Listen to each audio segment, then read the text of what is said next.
So, ayan, no? Magandang hapon, magandang araw po sa ating lahat mga ka-LC. Ayan. Habang ako po yung nanonood or nag-i-scroll sa mga comment nagbabasa, marami-rami po akong nakikita na binabash po si Bibi Biancy dahil na po sa bagyo. Bakit? Bakit niya nabash si Biancy?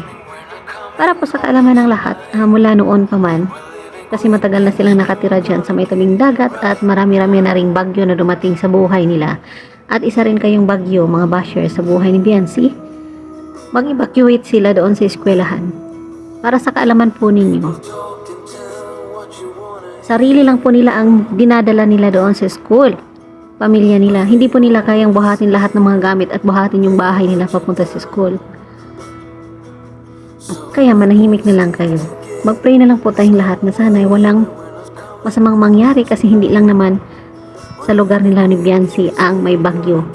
So, Pilipinas po may bagyo. Kaya pagdasal na lang natin na walang masalanta, no? Maging happy naman tayo at pasalamat nga tayo merong kalingap. Ngayon nakikita po natin ang sitwasyon sa bahay ni Biancy. At hindi rin po natin sila masisi kung nabasa. At hindi rin nila sinasadya na basain yung mga gamit na mga bigay ng mga sponsors porket hindi nila binili. Hindi po yon kasi si Biancy at pamilya niya marunong po sila mag-ingat. Kaya lawakan naman po natin ang ating pag-iisip, okay? Lawakan natin ang pag-iisip na ang bagyo ay kusang dumarating.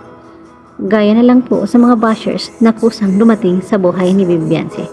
So, that's all for now. Thank you so much for watching. Bye!